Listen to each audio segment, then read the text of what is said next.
Olá, você está no Valor Máximo, o seu canal de cálculo. Eu sou Adriel Mota e estou aqui para te ajudar a passar em cálculo ainda nesse semestre. No vídeo de hoje a gente vai continuar falando sobre pontos de máximo e pontos de mínimo dentro de uma função.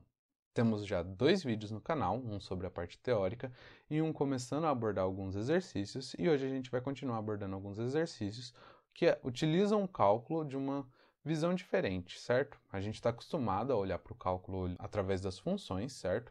Geralmente nos exercícios de cálculo que a gente vai ter uma função. De cara ali, uma função bem descrita para a gente, uma regra de uma função. Até porque a função é o material de estudo do cálculo.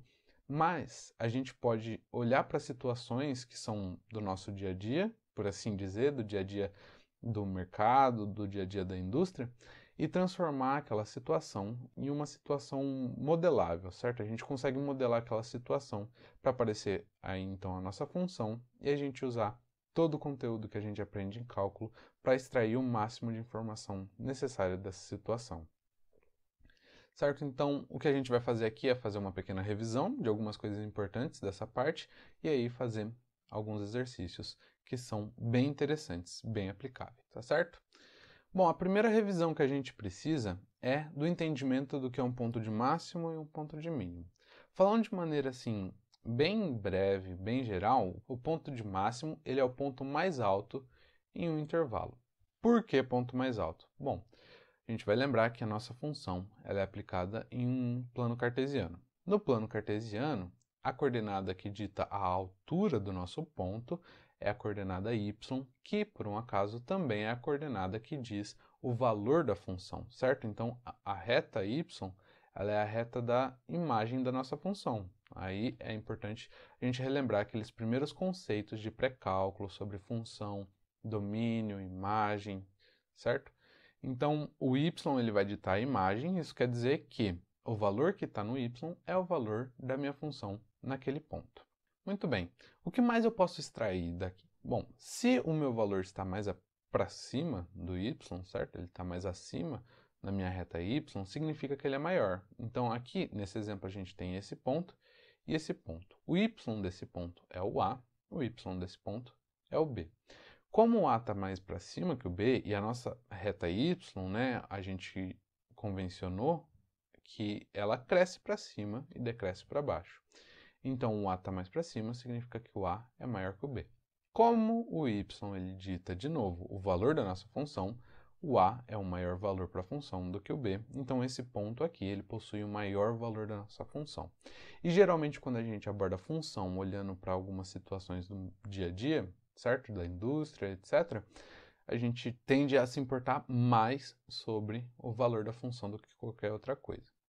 Uma confusão que pode ter é de olhar para esse ponto e achar que ele de alguma forma é maior que esse aqui, porque ele está mais distante na reta x.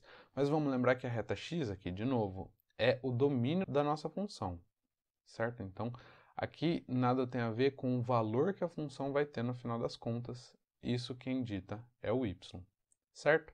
Bom, olhando para o y, então, o valor de máximo é o valor que está mais acima, certo? Que tem um y maior. Então, todos esses pontos aqui perto, eles possuem um y menor do que o meu a. Então, esse ponto aqui, que tem a na coordenada y, ele seria o nosso ponto de máximo, certo? Por outro lado, olhando pela perspectiva oposta, esse ponto aqui, ele possui, se a gente olhar aqui, o menor y, certo? Então, esse y aqui, C. Perceba que ele está mais abaixo do que todos esses outros pontos. Então, é realmente a gente usar a palavra acima, mais alto e mais baixo, é para bater o olho e ali enxergar. Ele está mais abaixo do que todo mundo, está aqui para baixo, certo? E o y dele é menor do que todos os y que estão aqui perto. Porque, de novo, como a gente convencionou aqui para baixo, é menor do que aqui para cima. Então, esse ponto ele é o ponto de mínimo, porque o ponto de mínimo é o mais baixo em um intervalo. Perceba que aqui a gente tem grifado um intervalo. Por quê? Porque aqui para frente a nossa função pode continuar e lá para frente eu posso ter alguém maior que esse cara ou alguém menor que esse cara. E aí já vai ter que ser desconsiderado como ponto máximo ou ponto mínimo. Tudo depende do intervalo que a gente toma. Porém, a gente também tem uma terminologia para quem é absoluto na situação de máximo ou mínimo. O máximo global é o ponto que é mais alto e acabou. Ele é mais alto do que qualquer outro ponto. Isso aqui é bastante importante porque vai ser o maior valor que a minha função consegue assumir. E esse aqui vai ser o menor valor que a minha função consegue assumir, porque ele é o mínimo global da minha função inteira. Ele é o ponto mais baixo. Muito bem. Então, do que a gente precisa quando a gente fala de um ponto de máximo ou de mínimo? É lembrar, certo? Então, que naquele ponto a derivada ela vai ser... Bom, aqui a gente tem um ponto, certo? Então, a derivada nesse ponto aqui, ela vai ser aqui paralela ao eixo x. Certo? Se ela é paralela ao eixo x, significa que a inclinação dela é nula, certo? Então, a primeira derivada, é isso que está escrito aqui, a primeira derivada, f' de x, precisa ser igual a zero nesse ponto, para a gente chamar de máximo ou de mínimo. Segunda coisa que a gente precisa é que a função ela tem que mudar de crescente para decrescente, ou de decrescente para crescente naquele ponto. Significa que a derivada ela tem que ser positiva, positiva, positiva, e chegou nesse ponto, a partir dele a derivada passa a ser negativa, negativa, negativa. Ou o inverso, certo? O inverso também pode acontecer. A derivada vem negativa, negativa, negativa, chega no ponto positiva, positiva, positiva. Então, o que a gente precisa fazer toda vez que a gente encontra um exercício que fala de máximo ou de mínimo, primeira coisa, monta a sua função. A partir do momento que você tem uma função, tem ali uma equação, você vai buscar a derivada dela. A partir do momento que você tem a derivada, a gente vai achar em quais pontos essa derivada resulta zero. A partir do momento que a gente já tem esses pontos, a gente vai ver então se a função ela muda de crescente para decrescente antes e depois desses pontos. Então vamos lá para os nossos exercícios.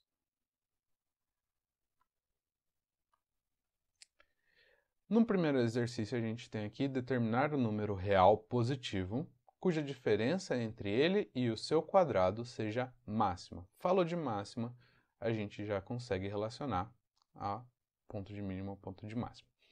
Porém, aqui, diferente de todos os demais exercícios que a gente vai encontrar em cálculo, a gente não tem aqui uma função muito clara, certo? A gente não tem a função descrita como regra, não tem a função descrita como tabela, não tem a função descrita como gráfico, que são as três formas mais clássicas da gente encontrar função. Não tem nenhuma dessas formas. O que a gente precisa fazer nesse caso, então, é encontrar uma equação, encontrar alguma coisa que a gente possa usar como função para aí aplicar o que a gente aprendeu em cálculo. Então vamos lá. Como que a gente modela essa situação? Ele está dizendo aqui para a gente tudo que a gente precisa saber, só basta a gente se atentar. Eu quero um número real, então esse número, como eu não sei o que a gente usa geralmente quando não sabe, vai ser x, certo? Minha incógnita. Esse número real, a diferença dele com o quadrado, ela é máxima, certo? Então, primeiro, o que é a diferença do número real com o quadrado dele? Bom, diferença é menos. Então, x menos o quadrado desse número. Então, isso aqui me dá d, que é a diferença. Eu preciso que esse d ele seja o máximo que eu consigo. Bom, o que a gente tem aqui agora é a nossa querida função, certo? Então, temos aqui apenas uma variável. Então, a gente já pode usar o que a gente aprendeu em cálculo. A gente quer tornar isso aqui o máximo possível. Primeiro passo, quando a gente encontra alguma coisa de máximo ou de mínimo, é achar a derivada daquela função. Então, vamos lá. Vamos começar de verde. A nossa função é uma função polinomial, tem x e x ao quadrado. O que a gente vai fazer é usar a regra do tombo. Lembrando que a regra do tombo diz que o expoente cai e multiplica o nosso x, deixando ele com o expoente uma unidade inferior. Então, vamos só colocar aqui, menos x ao quadrado mais x, certo? Então, a derivada disso aqui, linha, é igual. Aqui a gente tem um expoente 2, ele vai cair e multiplicar e deixar ali para trás o expoente 1. Então, a gente vai ter menos 2x com expoente 1. Esse x aqui, ele tem expoente 1, então ele vai virar o próprio 1, mais 1. Muito bem, eu achei a derivada, que é o nosso primeiro passo. O segundo passo, lembrando da nossa regrinha, é igualar esse cara a zero e descobrir quais são os x que permitem esse cara ser zero, né? Então, a gente tem aqui menos 2x mais 1 igual a zero. Muito bem. Bom, aqui é uma função linear, certo? Aqui é uma equação com uma incógnita que tem o expoente 1, então basta que a gente isole ela. A gente tem que menos 2x é igual a menos 1, já que tem menos dos dois lados, a gente multiplica por menos 1. E aqui a gente tem que 2x é igual a 1, que por sua vez, x é igual a meio. Bom, aqui a gente achou um ponto só. Então, esse ponto pode ser de máximo ou de mínimo, a gente não tem certeza. Só que o que a gente precisa agora é descobrir se a minha função ela muda de cara durante esse ponto, certo? Então, antes de meio e depois de meio, a função ela passa a ser crescente, decrescente? Bom, vamos olhar. Aqui o que a gente tem é uma função quadrática, ou seja, é uma parábola. As duas raízes dessa parábola, então x menos x ao quadrado. Isso aqui, para isso aqui ser zero, né, a gente tem que x que multiplica 1 menos x igual a zero, ou seja, ou x é igual a zero, ou x é igual a 1. Então, a partir daqui a gente tira que x é igual a zero, ou x é igual a 1. E se isso aqui é uma parábola, o que a gente tem? O termo que tem o maior expoente, né, o x quadrado, ele está negativo, significa que a nossa parábola ela tem a concavidade. Então, eu tenho aqui o meu ponto 0 e o meu ponto 1. Certo? Bom, então, vamos lá. Entre 0 e 1, a gente sabe o que tem. A metade desse caminho, né, aqui, é meio. Então, perceba, aqui é uma parábola, tem um ponto de inflexão, certo? Então, aqui tem um pico dessa colina, então existe um ponto de máximo e de mínimo, certo? Então, esse ponto a gente já encontrou ele é meio, né? Que é o ponto que a gente encontra quando a primeira derivada é igual a zero. E agora a gente está percebendo que antes desse ponto, antes do ponto meio, as derivadas elas são positivas. Depois desse ponto, as derivadas passam a ser negativas. Então, de fato, esse ponto aqui é um ponto de máximo, e só tem ele, certo? Então, qual é o número real positivo cuja diferença entre o seu número quadrado é a maior diferença? Então, a resposta disso aqui, o número é meio, certo? Que é um número real e é um número positivo, a gente achou. Modelando essa situação, a gente conseguiu aplicar o conceito de máximo e de mínimo. Não tinha uma função clara, a gente extraiu a função e aí usou a ferramenta que nos foi dada. Então aqui, de novo, perceba, o cálculo ele pode entrar em diversas formas, certo? Ele pode entrar em diversas áreas do conhecimento. Por isso que ele é bastante aplicado, por isso que ele é bastante estudado, por isso que diversos cursos, diversas áreas do conhecimento utilizam bastante ele. Porque, por exemplo, em máximo e mínimo, todo mundo quer saber, em algum ponto, o máximo ou mínimo de alguma situação. Vamos para o nosso segundo exercício. Aqui esse exercício tem ponto 1, porque é um exercício de duas partes. Bom, esse aqui é um exercício um pouquinho mais complicado, mas que pode aparecer na sua prova ali como um dos exercícios que valem mais ponto. E se você conseguir garantir esse exercício, ou alguma coisa parecida com esse exercício, você já está feito na sua prova ali, já pode buscar o seu 10. Bom, então, olhando para esse exercício, eu não vejo nenhuma equação, nenhuma função na qual a gente precisa dar máximo e mínimo, né? Vamos ler aqui, o exercício diz, qual o ponto P, P é o ponto, certo? De uma curva, a curva é dada por isso aqui, que se encontra mais próximo de 3,0. Então, esse aqui é um ponto, certo? Ponto que tem a coordenada no x 3 e a coordenada no y 0. E aqui a gente tem a curva e eu quero saber qual é o ponto que está dentro dessa curva, que tem que obedecer essa fórmula. Qual é o ponto dessa curva que está mais próximo disso aqui?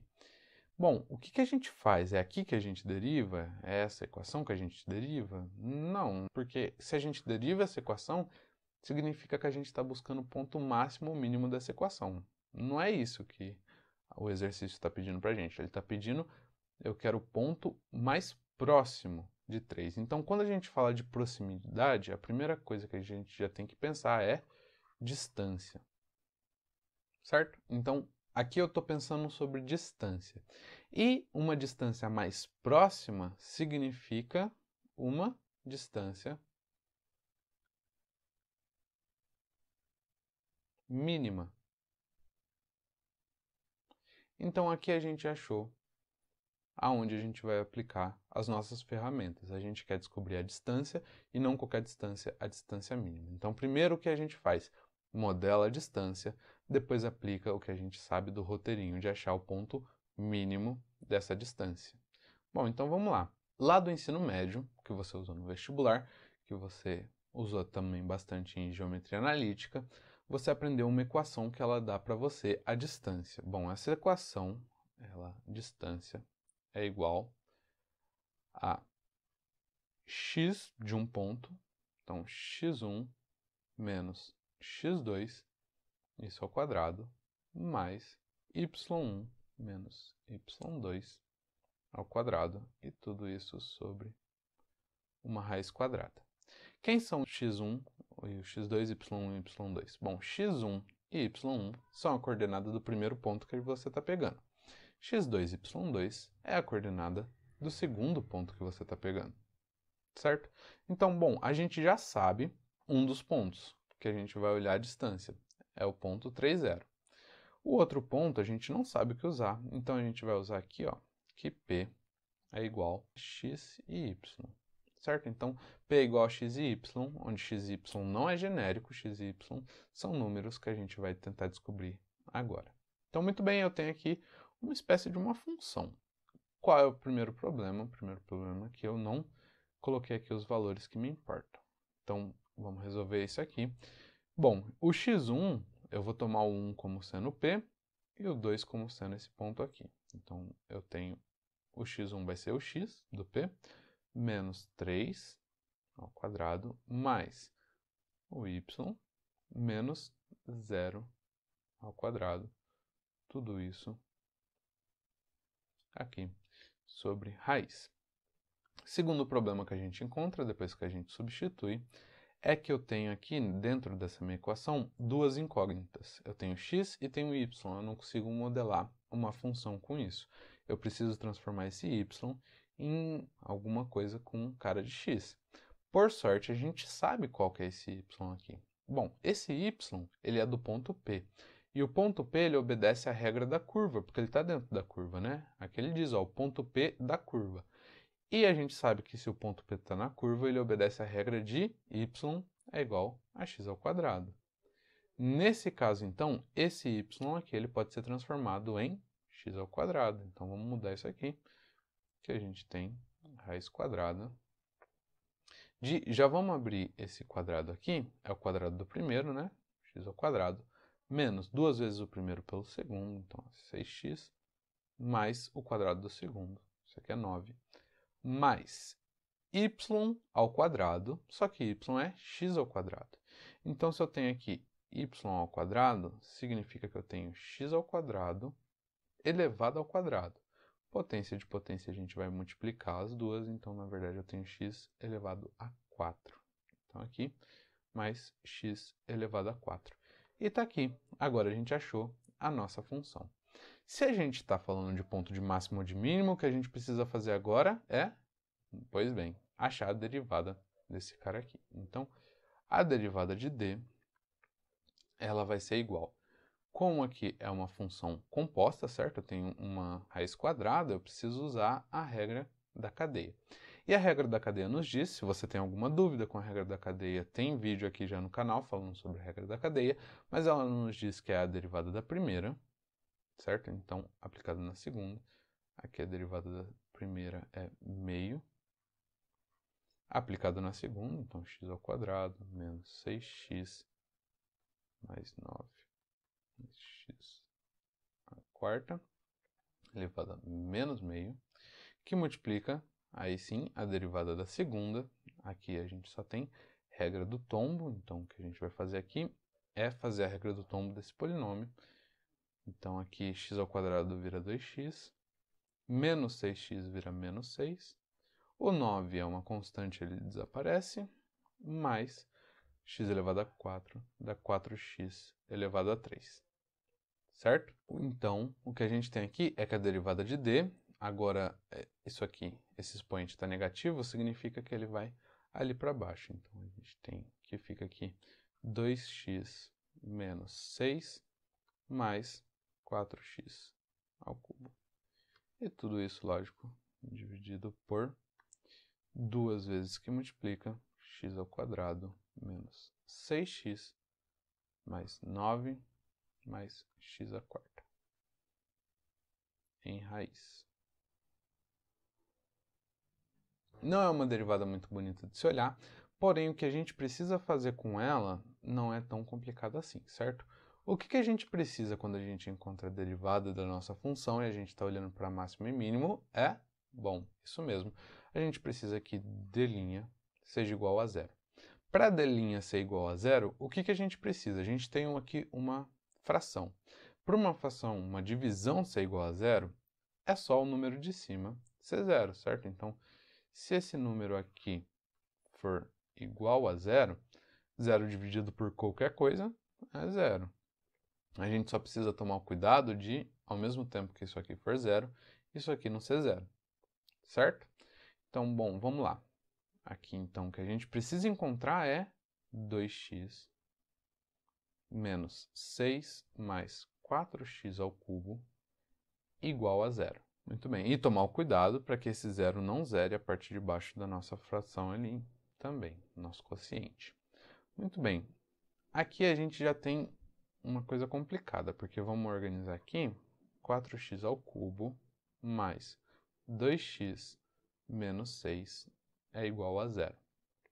Por que a gente tem uma coisa complicada? A gente quer achar as raízes, a gente sabe achar a raiz de x elevado a 1, x elevado a 2, só que x elevado a 3 a gente só consegue de uma maneira mais simples quando a gente tem todos os termos multiplicando x, que daí a gente deixa o x em evidência, certo? Porém, aqui a gente tem 6 que não está multiplicando x nenhum. A gente não consegue deixar x em evidência. A gente vai ter que usar algum outro truque. O truque que a gente vai usar aqui é enxergando aqui, ó, só os coeficientes da nossa equação. O que a gente tem é 4, aqui mais 2, e aqui menos 6. Se tiver apenas esses coeficientes aqui na nossa equação, o que acontece? Bom, 4 mais 2 dá 6, 6 menos 6 dá 0, isso vai ser uma raiz. Como que a gente faz para tornar essa conta aqui, certo? Então, como a gente faz para tornar essa conta aqui em 4 mais 2 menos 6? É só a gente transformar esse x e o x ao cubo em 1. Então, aqui a gente sabe que x igual a 1 é a nossa primeira raiz. Por quê? X igual a 1 vai zerar isso aqui. Então, já que a gente tem a primeira raiz, a gente consegue isolar ele, certo? Então, deixar aqui x menos 1, que multiplica por alguma coisa, que vai dar zero. Essa alguma coisa vai ter expoente igual a 2, ou seja, a gente vai conseguir achar outras raízes. Bom, como que a gente faz para partir, então, para descobrir o que está aqui dentro? A gente vai fazer a divisão de um polinômio utilizando o algoritmo de Brillouin. Como que é esse algoritmo? O que a gente faz? Aqui a gente coloca a raiz do x, que a gente já descobriu, então aqui a raiz que a gente descobriu é 1, e aqui em cima a gente coloca os coeficientes da nossa equação, certo? Então aqui eu tenho a nossa equação 4, que é o coeficiente de x ao cubo. Lembre-se sempre de colocar o coeficiente de todo mundo, por exemplo, o x ao quadrado não aparece, então o coeficiente dele é 0, ele precisa aparecer aqui também. X ao quadrado é 0, x elevado a 1 é 2, e x elevado a 0 é menos 6. O que a gente faz então é, abaixa esse cara aqui, multiplica por esse e soma com esse. Então, 4 vezes 1 mais 0, isso aqui é 4 também. 4 vezes 1 mais 2, isso aqui é 6. 6 vezes 1 menos 6, isso aqui dá 0, que é o resto da nossa equação. Bom, então aqui o que a gente tem é os expoentes dos x que vão aqui é 0, 1, 2. Então, no final das contas, quando a gente aplica a divisão do nosso polinômio, o que a gente vai ter aqui embaixo é 4x elevado a 2 mais 4x elevado a 1 mais 6. Então, aqui dentro dessa nossa caixinha, o que vai é 4x ao quadrado mais 4x mais 6. Se a gente fazer essa distribuição aqui, certo, do 1 e do x, a gente vai chegar exatamente para o que tem aqui atrás. Bom, a gente já descobriu um dos números, a gente vai buscar e descobrir os outros dois, porque é uma equação quadrática, né? Nessa equação quadrática, 4x ao quadrado mais 4x mais 6, isso aqui precisa ser igual a zero. Para achar, a gente tem que é b ao quadrado. Então, 4 vezes 4, 16, menos 4 vezes a vezes c. Bom, o que temos aqui, então, é que 16 menos 4 vezes 6 dá 24, 24 vezes 4 dá 48, 48 dá 80, 96. Então, aqui está menos 96. Bom, a gente não precisa terminar a conta para saber que esse número vai dar negativo, e se o discriminante da minha equação dá negativo, significa que eu não tenho nenhum número que faz isso aqui dar zero. Nenhum dos números que eu aplicar aqui vai fazer isso aqui igual a zero. Então, no final das contas, a única raiz que a gente tem é o x igual a 1. O que nós precisamos agora é voltar aqui na nossa equação e ver se esse 1 não vai zerar a parte de baixo, porque se zerar a parte de baixo a gente chega em uma indeterminação. Vamos ver aqui então, x ao quadrado é 1, menos 6x vai dar menos 6, mais 9, mais 1. Não preciso terminar aqui de ver para ver que isso aqui vai dar algo positivo, não vai dar zero, não tem problema nenhum. Então, o x que a gente estava procurando é x igual a 1. De volta à pergunta, eu quero saber qual o ponto P da curva que obedece isso aqui encontra mais próximo de 3,0. Aplicando, então, dentro dessa equação, porque tem que obedecer, eu sei que o y é x ao quadrado. O meu x ao quadrado é 1, então o meu y é igual a 1. O ponto P, ele é o ponto 1,1. Ponto 1,1 pertence a essa curva e ele é o ponto mais próximo de 3,0. É assim que a gente descobre o ponto mais próximo desse outro ponto aqui. Por outro lado, o professor ele pode ir um pouquinho mais a fundo, se você está em algum curso que trabalha um pouco mais a matemática, certo? Que não vai usar o cálculo apenas para aplicar em algum processo, vai usar também a matemática mais lá para frente. Se esse professor quiser aprofundar mais um pouco, ele pode perguntar para você que, seja P esse ponto que a gente encontrou, mostre que a reta que passa por 3, 0 e AB, que é esse ponto que a gente acabou de encontrar, é normal à curva em AB. Como que a gente resolve isso? Bom, a gente resolve isso usando a mentalidade que a gente usou para resolver o primeiro. O que foi que a gente pensou quando a gente olhou lá e falou que o ponto tem que ser mais próximo? A gente pensou em distância mínima, certo? Foi nisso aqui que a gente pensou, certo? Então, se a reta que passa pelo ponto... Bom, aqui a gente tem a reta, né? E dentro dessa reta a gente vai ter esse ponto P. E a gente vai ter esse ponto aqui. Esse ponto 3,0. Bom, se esse P está dentro de alguma superfície, em alguma curva, por exemplo, significa que esse segmento de reta aqui, ele é a menor distância entre esses dois pontos. E aí você vai precisar lembrar de alguma coisa muito importante que você aprendeu em GA, que a menor distância entre dois pontos é sempre a linha reta entre eles. E o que essa linha reta significa? Bom, se tivesse outro ponto aqui, por exemplo, esse outro ponto aqui, ele pertencesse à curva do mesmo jeito. Isso aqui não é uma linha reta? Bom, é uma linha reta também. Então, como assim que a menor distância ela é uma linha reta? Quando a gente fala que a menor distância entre dois pontos é uma linha reta, o que a gente está falando é que se esse ponto pertence a uma curva, o ângulo que essa reta, né, que contém esse segmento, faz com essa curva é de 90 graus. Então, quando ele pergunta para você, seja P tal ponto, mostre que a reta aqui, né? Mostre que a reta que passa por 3, 0, e esse ponto é normal à curva. Como que a gente mostra que essa reta verde, ela forma de fato o ângulo reto com a nossa curva? Bom, ela forma o ângulo reto com essa curva porque essa reta contém o segmento P 3,0, e esse segmento é a menor distância entre esses dois pontos. Se é a menor distância, significa que eles formam um ângulo reto com qualquer outra linha que passa por eles. Bom, o vídeo vai ficando por aqui. Espero que você tenha gostado. Se gostou, deixa o like, se inscreve no canal, siga minhas outras redes sociais, porque lá sempre tem dicas bastante interessantes. Siga também o canal no Telegram. E se você tem alguma dúvida ou alguma dica, deixa aqui nos comentários. Por hoje é só e até o próximo vídeo.